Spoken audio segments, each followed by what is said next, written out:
If you're interested in getting more people to your website organically in order to increase the revenue of your business, then SEO is the answer that you're looking for.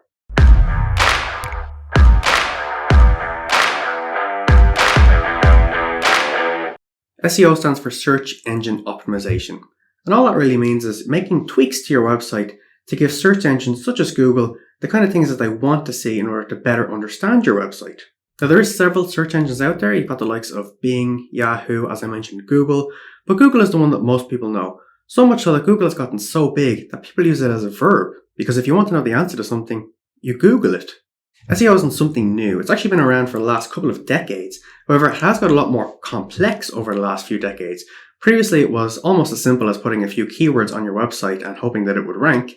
But now there's a bit more to it. Today, Google actually has over 200 different ranking factors of things they want to see from your website in order to better understand your website and rank you for lucrative keywords. Now, do bear in mind that SEO is not a quick fix to your business solutions. SEO is a long-term solution of gaining organic traffic to your website. Now, even though SEO takes a bit longer than it would for other digital marketing campaigns, SEO is most certainly worth it for the long term. Now, as I mentioned, SEO is a lot more complex today than it was when it started. So let's talk about a few main things that Google and other search engines are looking for from your website. In today's world, Google are trying to give the best user experience for people who use their search engines. And that includes sending them to people who have a website that actually is a nice user experience also. Now, this is very simple things that you should see on every single website today. However, not every single website does have this. This could be something as simple as how fast it loads, that you're on a secure connection with what's known as an SSL certificate, that, for example, it works on all different devices. And as I said, a lot of websites, or all websites, should have these enabled today, but unfortunately there's still a lot of them that don't. So as I mentioned, SEO is not just about putting a keyword here and a keyword there, it's about giving a good experience also. So let's now talk about what's known as the pillars of SEO. Now, some people say that there's 3 pillars of SEO, some people say there's 4 pillars of SEO, some people say 5 and 6. Today, we'll talk about the 3 main pillars of SEO. The first pillar is known as your on-page SEO, and as you might have guessed from the name, this is everything that's on the page. This includes the keywords we mentioned earlier, but includes a few other things as well, such as your images. So this can also refer to the actual content, the copy or text that's actually on your page, and the keywords and relevant keywords that are used within that copy also. It can also refer to your heading tags, such as your what's known as a H1 tag, H2, so on and so forth. And these also need to have some of your important and relevant keywords in it to give Google and other search engines a better understanding of what your page is about. As we mentioned, you also got your images as well. Now, even though Google is getting smarter and smarter, they don't have the best image recognition technology at the moment. Now, however, it is getting much better every single day. But what we'd still recommend in regards to your on-page SEO is that when you're uploading an image, to rename it something that actually is relevant and includes the keywords that you're trying to rank for. So what do I actually mean by this? Well, you'll probably see that when you're trying to upload an image to a website, or if you take a picture of something on your phone or a digital camera, that it's usually called something by default such as IMG_1067. Google or anybody else does not know what that means. It doesn't give any context to what it is. You should be able to know before you even click on the image to view it, just based on what it's called alone, what the image actually is. This also goes for your image alt tags as well, which basically shows up if the image fails to load or if somebody's using some accessibility tools for a better understanding of your website. Now again, search engines can actually see this behind the scenes on the code of your website.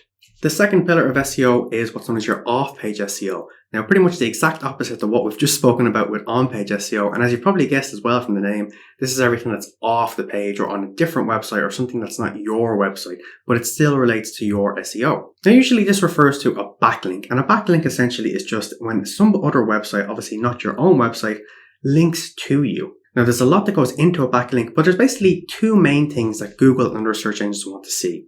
How trustworthy is the website that is linking to you, and also how relevant is the link that's been built. So let's give an example. So if you have a website where you sell fashion items, and let's say you're trying to get a link for your red shoes that you sell. If a fashion blogger mentions you, and then somewhere in their website, when they say red shoes, they highlight that red shoes, that becomes what's known as your anchor text, and that links to your website. Obviously, Google can see this, and that's very relevant to have a fashion blogger talking about shoes linked to your red shoes. Now, on the other hand, if a website that, let's say, did farming machinery happens to link to your red shoes page, Google knows that that doesn't really make too much sense and there's something fishy going on here. So don't try and game the system or manipulate this because Google are very, very smart. We also mentioned trustworthiness. So basically think about it this way. If somebody who you have no idea at all who they are says to you, you should go see the new James Bond film. There's not really much weight to that because you don't know who they are. You can't really value their opinion at this stage. However, if you have 10 different friends that say to you, you should go see the new Bond film, you should go see the new James Bond film, you should go see the new 007 film, whatever they say to you, you start to then go, oh, okay, this makes a bit more sense. You know who those people are, they're more trustworthy. And just like Google and anyone who's online, we kind of know certain websites and know when they're trustworthy.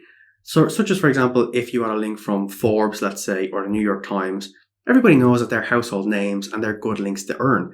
Whereas, if you got a link from johnsredshoesfashionblog.com, no one knows who that is at the moment. Now, look, that's not to say that that website won't become a huge website in the future, but it is one of the signals that Google are looking at. The third and final pillar that we'll talk about today is what's known as your technical SEO. Now, this is pretty much everything that goes on behind the scenes on your website, from the likes of your servers, from what's going on in the code behind your website, and a few other things as well. But we'll talk about one particular thing that most people have an issue with when it comes to their technical SEO. So the biggest problem for most people with their technical SEO is actually broken links. Now, so many people always assume that their website does not have any broken links at all.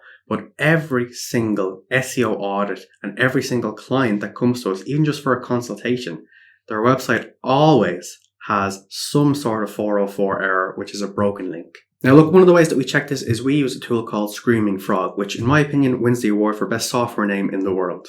And if your website is under 500 URLs in size, well, you can actually use Screaming Frog for free to see where your broken links are. Now, bear in mind that a URL on your page is not just all of your pages, such as your About page, your Contact Us page, your Home page, but each image itself has its own unique URL on your website. So even though it's giving you an allowance of up to 500 URLs to crawl for free, you can use them up quite quickly. So now how do we actually use this information to our advantage? Well, if you followed everything that we said, and I understand that there may be a lot there if you're brand new to the world of SEO, the more that you can optimize your website and the more that you can give Google and other search engines these particular ranking signals that they're trying to see to help them better understand your website, that means that when someone is searching for what you actually do or what you provide, Google knows that your website is a good website, that it's trustworthy, and they can push you up into the rankings onto page 1. Now, I know that there may have been a lot of new terminology to you in this video if you're brand new to the world of SEO, and I know it can seem scary, but what I would recommend to do is to subscribe to the channel because we do release new videos every single week where we do a deeper dive onto all of these different things, and trust me, there is a lot in regards to SEO. If you do have any questions or comments, please do feel free to leave them in the comments below because we'll do our very best to get back to every single person who leaves us a comment or a question. Now, do bear in mind as well that if you want a free SEO consultation, feel free to click the link in the description below. And this is a consultation that we actually do with you over Zoom. The reason that we do that is because we can bring up your website live on the Zoom call and show you in real time with our SEO goggles on what exactly search engines can see. So that's all for today's video. As I said, please feel free to leave any questions or comments down below. We look forward to hearing from you and we look forward to seeing you again in the future. Have a great day.